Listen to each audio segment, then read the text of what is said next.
Motherhood's messiest moments, we're airing them out. Odd Moms on Call is the podcast where a no BS mom squad tackles parenting, politics, and everything in between. It's like venting to your besties, but with mics. Subscribe on Apple Podcasts, Spotify, or Buzzsprout and grab a seat at the table.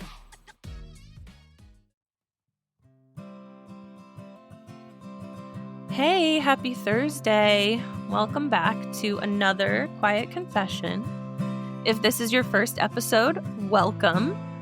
These are mini episodes that I record each week, and it's intentional time for you and me to hang out, just the two of us. And I've been reflecting a lot lately because both my kids are in school now, and I feel like I've said that in every episode. It's still insane to me, right? Like this, I don't know. I didn't realize it was going to hit me this hard, but it is. And we're in week 4 for Lily and 3 for Avery. It's a lot. If you've been following along, you know Avery just started preschool, but it feels like she's grown up so much just overnight. She's suddenly so much more talkative and eager to tell me about every little detail of her day. She's also very much in the I can do it myself phase, which is both wonderful and frustrating. It's independence and stubbornness rolled into one tiny human. So when I go to pick her up from preschool, she very much wants to tell me what she's done, but on her terms, and I can't ask any questions. It's kind of hilarious and also a little heartbreaking. And with Lily in 4th grade, I find myself looking at old pictures and videos, scrolling through Google Photos, seeing her when she was Avery's age. There's a 7-year age gap between them, and it is absolutely wild to compare where my partner and I were then to where we are now.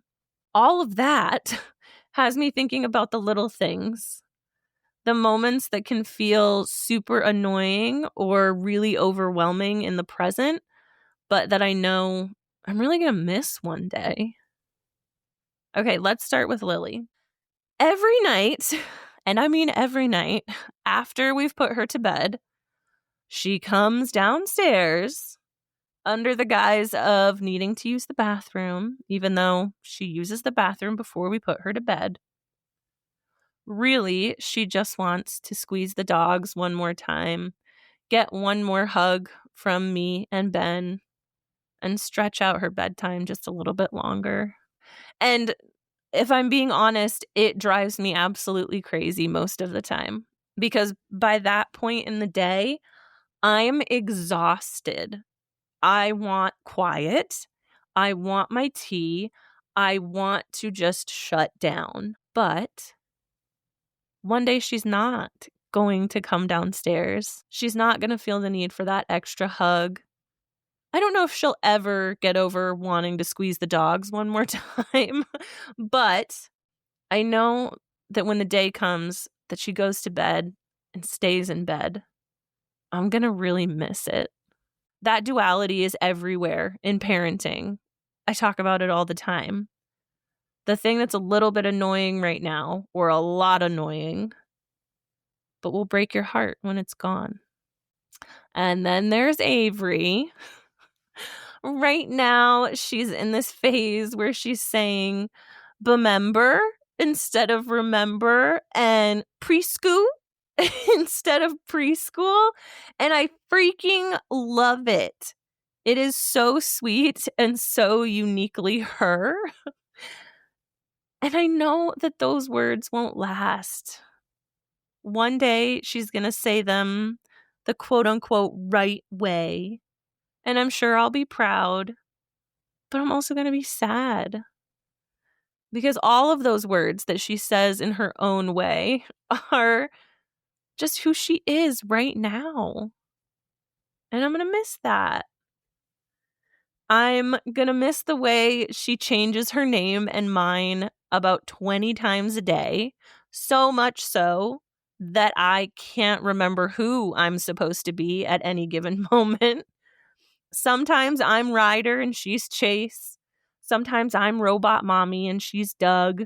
Sometimes I'm Mater and she's Lightning the Queen, because this child is convinced that that car's name is definitely not Lightning McQueen. It does not matter what you tell her or how many times we watch the movie.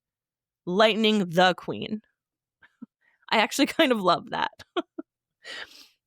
When it's happening, it's exhausting and confusing, especially for someone with brain fog like mine.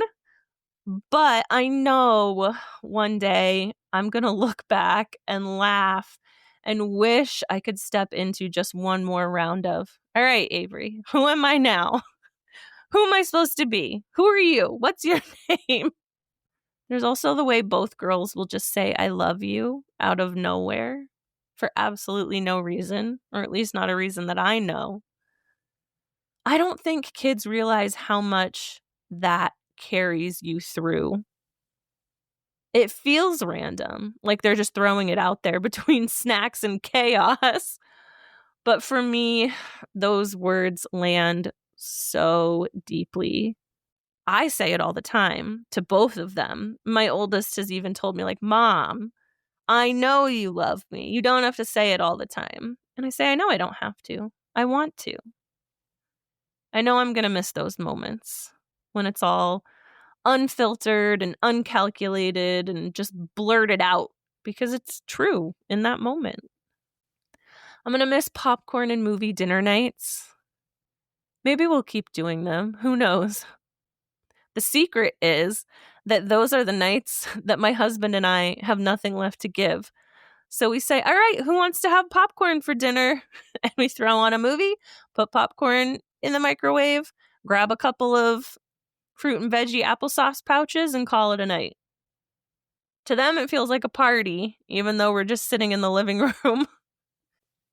I'll miss the moments when the girls actually want to spend time together. When they're giggling and playing and coming up with little scenarios. Even though the majority of the time they are bickering, those bursts of connection remind me how strong their bond really is. I'll miss the uppies and the can we rock together? The little ways that they still need me, still want to be held and soothed. Even when I'm touched out, again, it's the duality. But I know those days are numbered. There's so many of these little things. Things that in the moment can feel incredibly overwhelming or even insanely irritating. The clinginess, the noise, the endless demands. But when I zoom out, I can see the glimmers underneath. The love, the connection, the tiny pieces of childhood that slip away faster than I ever want them to. And that's what I'll miss one day. The duality of it all. The messy, exhausting, heart-melting, annoying, wonderful moments that make up parenting.